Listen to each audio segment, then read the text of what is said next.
Praise Lord. जय मसीह की। मैं स्टैनली मैकवान, मेरे YouTube channel Hindi Gujarati Bible study में आपका स्वागत है।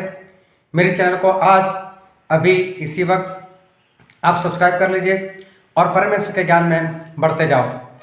शादी अनुदान योजना, अपार आईडी, आयुष्मान योजना, बहुत सारी ऐसी योजनाएं हैं जिसका फ़ायदा लोग ले सकते हैं।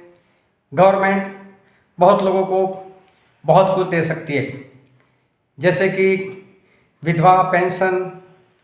अगर इंसान बूढ़ा हो चुका है तो रिटायर्ड पेंशन, अगर बेरोजगार है तो बेरोजगार भत्ता, ये सब कुछ सरकार दे रही है। मुफ्त में अनाज भी दे रही है। क्या ये सब कुछ हमारे फायदे के लिए नहीं है या इसके पीछे कुछ है?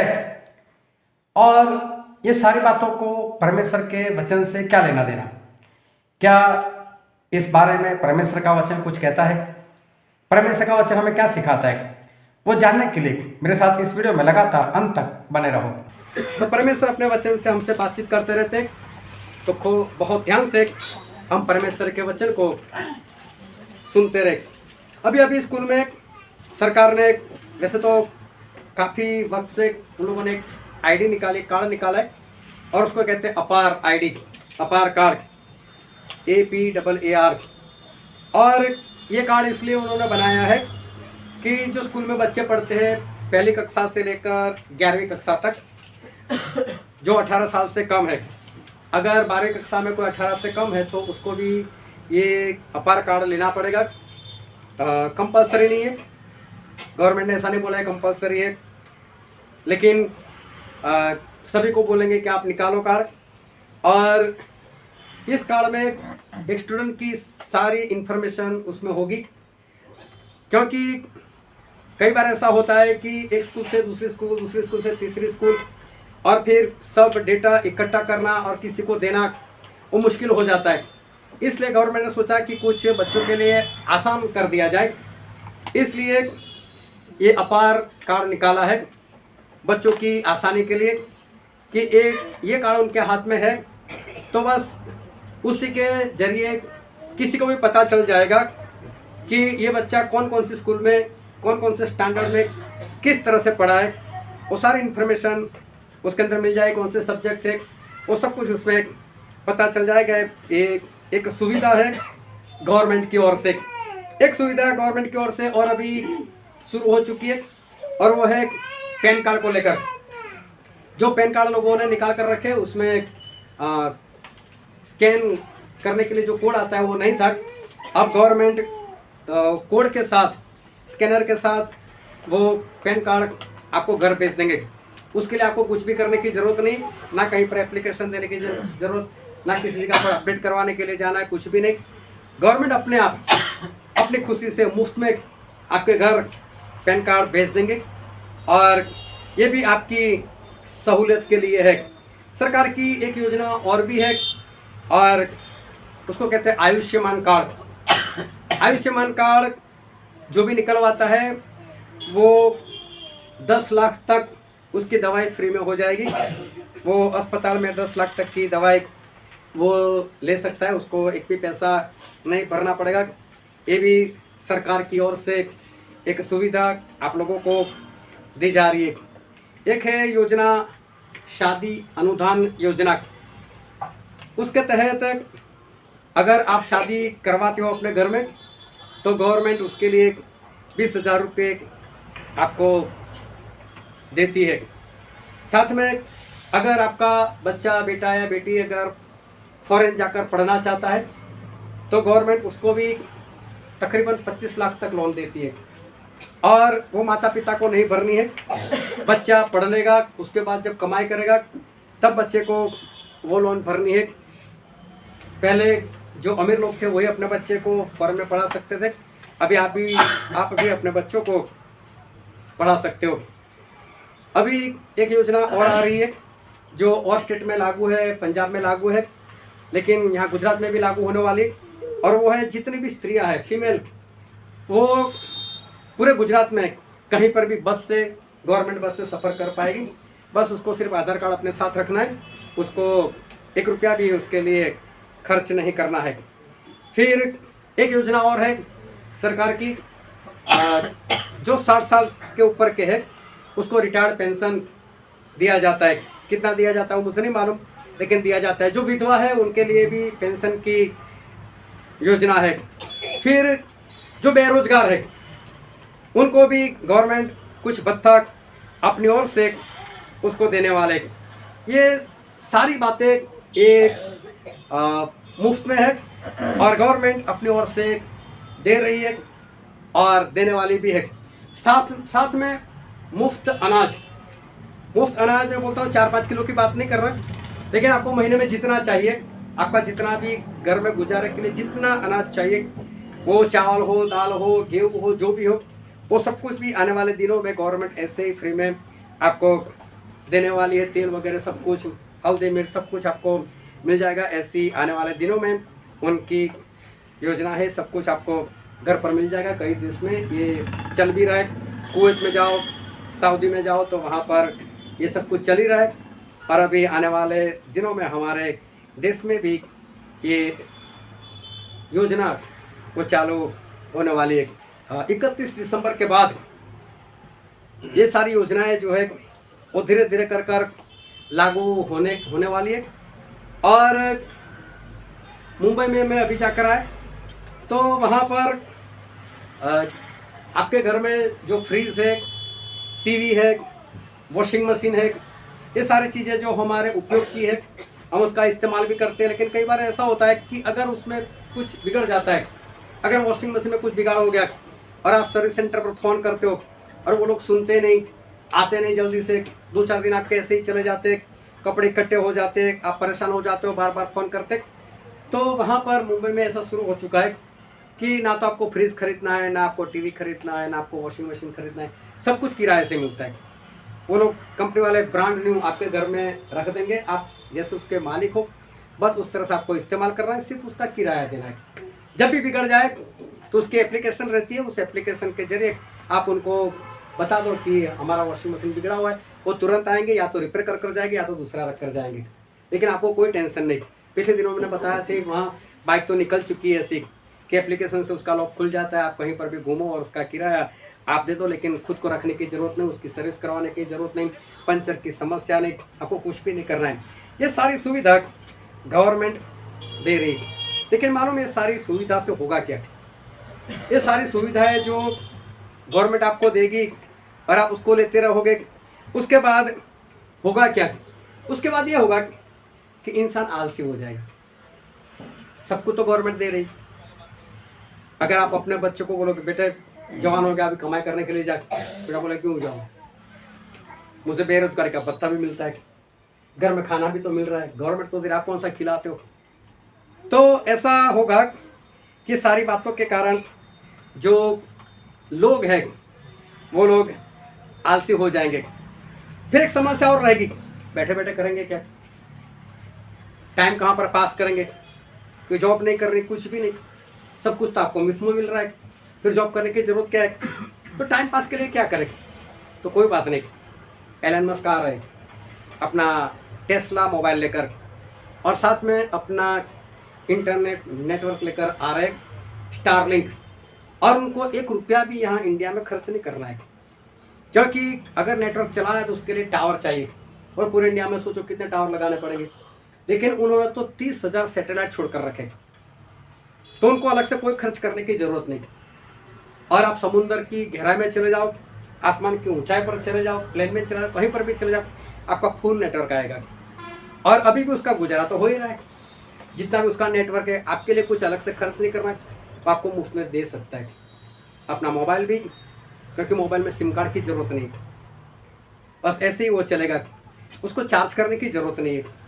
और ऐसा क्या करने वाला, लेकिन ये सब कुछ आपको इसलिए दिया जाएगा ताकि अब आपके पास कोई काम नहीं है, बस बैठो, गेम खेलते रहो, फिल्म देखते रहो, कॉमेडी वीडियो देखते रहो, और इंसान बैठा रहेगा, बस ऐसे ही काम होता रहेगा। और इंसान उसके पास देखने जाओ तो काम करने के लिए कुछ है नहीं, और देखने जाओ तो ये सारी बातें हमें बहुत अच्छी लगती है, लेकिन इंसान आलसी हो जाएगा। अभी ये सब कुछ अगर सरकार देगी और आप सरकार से लेते रहोगे, तो सोचो कल उठकर कुछ ऐसा कानून आ जाए, उस वक्त क्या आप सरकार का विरोध कर पाओगे? क्योंकि उससे सब कुछ ले रहे हो आप, अनाज ले रहे हो, तेल रहे हो, मोबाइल ले रहे हो, नेटवर्क ले रहे हो, पेंशन ले रहे हो। तो कल उठकर अगर आपके साथ कुछ ऐसा व्यवहार करते या आपके विरोध में कोई ऐसा कानून बनाएंगे, तो आप उस वक्त सरकार का विरोध नहीं कर सकते। और जो मसीह का विरोधी है, ये सारा उसका ही खेल है। ये सब कुछ वही कर रहा है अपने आने से पहले, अपने प्रकट होने से पहले। यही सब कुछ उसका प्लान है। और कभी भी मैंने कई बार बताया, लेकिन एक बार पढ़ लेना, एजेंडा 2030, उसमें 17 पॉइंट है। और कभी भी गूगल पर जाकर इसको सर्च करना। उनका कहना यही है कि आपके पास अपनी मालिकी का कुछ भी नहीं होगा, लेकिन फिर भी हम आपको खुश रखेंगे। बस सब कुछ आपको मुफ्त में देंगे और आप लोग खुश रहोगे। खाने के लिए राशन फ्री, बीमार हो जाओ तो दवाई फ्री, और टाइम पास नहीं हो रहा है तो नेटवर्क फ्री, सब कुछ फ्री। और खर्च करना है तो उसके लिए अलग अलग पेंशन मिलते हैं। उसके लिए आप कभी बाहर जाकर थोड़ा सा कुछ खाना चाहते हो तो वो भी आप कर सकते हो। यहाँ पर हमारे गुजरात में वलसाड़ जिला है। वलसाड़ जिले के वापी में एक गांव है और हमारा अंकुर भाई वहीं पर है। उनको बोल देना, वो आपके लिए वहाँ पर देख कर आएंगे। वहाँ पर एक गांव है और उस गांव का नाम है भारत सरकार। वो गांव वाले ऐसा बोलते हैं कि हम भारत सरकार है। और एक बार ये गांव जो है वो 1969 से मेरे ख्याल से प्लस माइनस हो सकता है, वो वहाँ पर इसी तरह से भारत सरकार के नाम से वो रह रहा है। लेकिन एक बार कुछ अधिकारी लोग उस गांव में प्रवेश कर गए, तो फिर लोगों ने पूछा कि भाई साहब आप यहाँ पर क्यों आए? हम भारत सरकार है। और जो अधिकारी लोग वहाँ पर गए थे, गवर्नमेंट, उन लोगों ने ऐसा बोला, अब आप भारत सरकार नहीं रहे। बोले कारण क्या? बोला आपके पास ड्राइविंग लाइसेंस है, आपके पास जमीन की रजिस्ट्री है, आपके पास आधार कार्ड है, आपने सब कुछ निकाला हुआ है और इसलिए अब आप भारत सरकार नहीं रहे। ध्यान से समझना, हम बाइबल से बाहर नहीं जाने वाले, हम बाइबल से कुछ सीख रहे।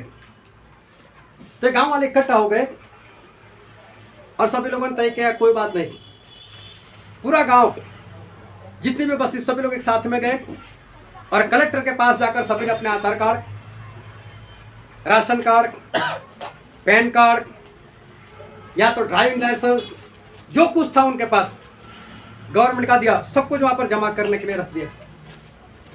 और रख दिया तो पूरी हलचल मच गई वहां पर।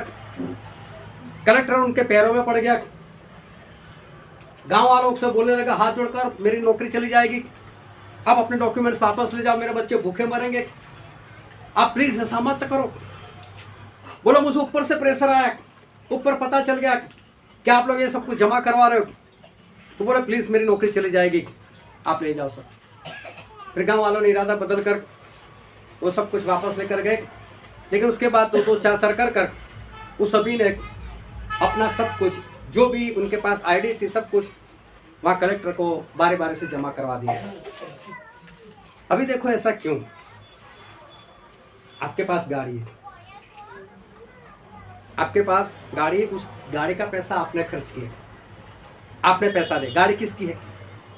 आपकी है। आप किसी और को बोलते हो मुझे ऐसा कागज दो कि गाड़ी मेरी है। समझ में आ रहा है सभी को? गाड़ी आपने खरीदी, पैसा आपने खर्च किया, और आप किसी को बोल रहे हो कि मुझे ऐसा सर्टिफिकेट दो कि ये गाड़ी मेरी है। और गवर्नमेंट आपको रजिस्टर करके देती है आपका फलाना फलाना नंबर, और हम आपको लिख कर दे गाड़ी आपकी है। अगर मैं आपको लिख कर देता हूँ ये कीबोर्ड आपका, इसका मतलब क्या है? इसका मालिक कौन था? मैं था। पैसे आपके, आपने गाड़ी खरीदी और गवर्नमेंट वाले लिख कर देते हैं कि हाँ इसके मालिक आप हो, हम आपको सर्टिफिकेट दे, इसका मतलब वो गाड़ी उनकी है, बस सरकार ने आपको कुछ दिया। अभी देखो लोकशाही, इसका मतलब क्या? लोगों के जरिए चलता हुआ राज।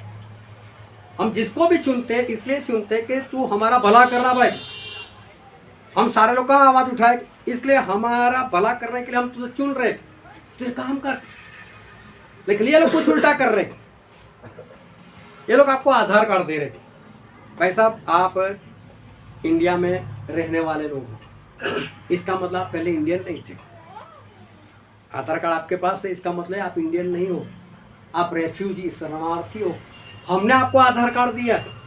जितने लोगों के पास आधार कार्ड है वो सारे इंडिया के नहीं है, वो सारे शरणार्थी है। आपको गाड़ी चलाना आता है और कोई आपको लाइसेंस देता है कि हम आपको परमिशन देकर आप गाड़ी चलाओ, इसका मतलब ये देश आपका नहीं, आप यहाँ के रहने वाले नहीं, और वो लोग आपको परमिशन आप यहाँ पर चलाओ। समझ में आ रही है सबको बात? ये सारे जितने भी आईडी हैं और जितनी भी योजना है, ये सारी योजना से एक ही बात स्पष्ट हो रही है कि हम भारत के नहीं, हम शरणार्थी हैं। और आने वाले दिनों में ये सारी बातें देखना हमारे सामने खुलकर आने वाली है। आपकी जेब में पैसा, उसके बारे में मैं पहले भी बता चुका हूँ। उसके ऊपर सिर्फ लिखा हुआ है कि मैं धारक को 100 रुपये 500 रुपये देने का वचन देता हूँ। वो पैसा नहीं है, वो कागज़ का टुकड़ा है। पैसा तो कहीं और पड़ा हुआ है, आपके पास पैसा नहीं है। कभी भी ये पैसा जिसको आप समझ रहे हो वो कागज़ हो जाएगा। लेकिन ये गांव आज चर्चा में है और पूरे इंडिया में उसकी चर्चा है कि ऐसे भी लोग हैं। वो गांव का कोई भी इंसान अगर गवर्नमेंट ऑफिस में चला जाए, कलेक्टर भी खड़ा हो जाता है अपनी कुर्सी छोड़कर। क्यों? उनको जो तनख्वाह मिलती कैसे मिलती? जो लोग टैक्स भरते हैं उनके पैसों से। आप टैक्स भरते हो तो आपके पैसों से किसी की तनख्वाह हुई। आपने घर में किसी नौकर को रख लिया, आपने उसको तनख्वाह दी, तो आपका नौकर हुआ कि नहीं? तो जितने भी नेता लोग हमारे क्या हुए, बनकर क्या बैठे? क्योंकि वो हमको देने वाले बन गए, हम उनके पास लेने वाले बन गए। ये सही में जितनी भी स्कीम आ रही है, जितना लोग उसका फायदा उठाने के लिए जा रहे हैं, लेकिन मैं बोलता हूँ ये बहुत ही गंभीर बात है और आने वाले दिनों में इसके असर होने वाली। और ये सब कुछ देकर सरकार सभी लोगों को आलसी बनाए जा रही है और सभी लोग आलसी बन जाएंगे, क्योंकि सभी को लगता है बस कुछ भी होगा तो हमारे पास गवर्नमेंट की योजनाएं हैं और ये सब कुछ एंटी क्राइस्ट का प्लान है। इसी तरह से जब एंटी क्राइस्ट आएगा, अब हम सभी को अलग अलग कार्ड बनवाने की आदत हो चुकी है। आपकी जेब में देखना कितने कार्ड होंगे। आप खुद पैसा रखने के लिए जाते हो बैंक में और बैंक वाला आपको कार्ड देते एटीएम कार्ड, आप अपनी मर्जी से नहीं निकाल सकते, पिन नंबर आपको डालना पड़ता है। आपके पैसे खुद अपनी मर्जी से नहीं निकाल सकते। कभी भी बैंक में चढ़ो ना, मेरा पैसा निकाल कर लेगा और नहीं होगा। आपके पैसों पर भी कब्जा किसी और का हो गया, आपने किसी और को दिया और उन्होंने बोला कि हाँ हम आपको देंगे। उल्टा हो गया, पैसे आपके लेकिन कब्जा किसी और का हो गया। तो अलग अलग कार्ड बनवाते बनवाते जो आदत हो गई ना, तो जब एंटी क्राइस्ट आएगा ना, उसकी मुहर भी आएगी ना, वो कौन सा बोलने वाला है मैं एंटी क्राइस्ट हूँ? वो तो बाइबल में लिखा है। वो कहाँ बोलने वाला है? वो तो बोलेगा मैं तो मसीह हूँ। वो भी एक स्कीम लेकर आएगा कि देखो भाई आप लेन देन करनी है तो फिर आपको एक कार्ड बनवाना पड़ेगा या तो कुछ भी। तो आदत तो पड़ चुकी है, एक और कार्ड या एक और मुहर बन जाएगी और काफ़ी लोग नाश में चले जाएंगे। लेकिन आलसी को हो सकता है इस धरती पर उसका गुजारा हो जाए, लेकिन हमारे परमेश्वर ने हमें कभी भी ऐसा नहीं सिखाया। जब प्रभु उसने बोला कि मेरा अनाथ वो एक राजा के समान है, राजा ने अपने बेटे की शादी रखी थी, शादी का खाना रखा था, बहुत लोगों को इनविटेशन दिया था, जिस दिन खाना बना था, जो डेट आ गई थी, और नौकर लोग बुलाने के लिए गए, और जिन जिन लोगों को इनविटेशन कार्ड मिला था उन लोगों ने मना कर दिया, सभी ने बहाने बता दिए। किसी ने बोला मेरी नई नई शादी हुई मैं नहीं आ सकता, किसी ने बोला मैंने खेत खरीदा इसलिए मैं नहीं आ सकता, किसी ने बोला मैंने बैल खरीदी इसलिए मैं नहीं आ सकता। और उसके बाद राजा ने ऐसा बोला कि चलो उनको छोड़ो, जैसे भी मिलते सभी को लेकर आओ। और जब सब वहाँ पर आ गए, राजा उनको देखने के लिए निकले, और वहाँ पर एक इंसान था कि जिसने शादी के कपड़े नहीं पहने थे। एक ही इंसान ऐसा था, बाकी सभी ने शादी के कपड़े पहने थे।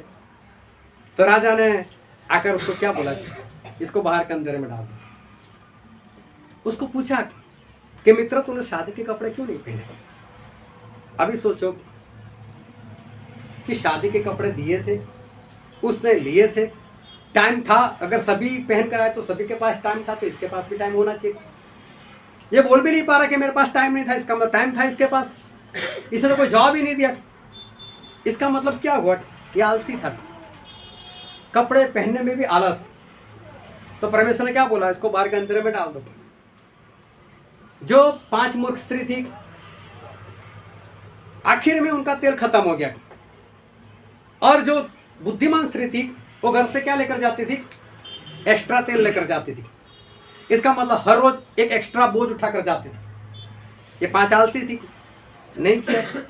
तो आलसी लोग कहाँ गए? नरक में चले गए। एक को 5 सिक्के दिए गए, एक को 2 सिक्के दिए गए, एक को 1 सिक्का दिया गया। 5 वाले ने 5 कमाई की, 2 वाले 2 कमाई की, 1 वाले बैठा रहा। उसने क्यों कमाई नहीं की? क्योंकि आलसी था। कमाई नहीं की तो कहां पर गया वो? नरक में गया। प्रभु उसने अपनी भाई और वालों से क्या कहा कि जब मैं भूखा था मुझे खिलाया नहीं, मैं प्यासा था मुझे पिलाया नहीं। कौन ये काम नहीं करता? जो आलसी है।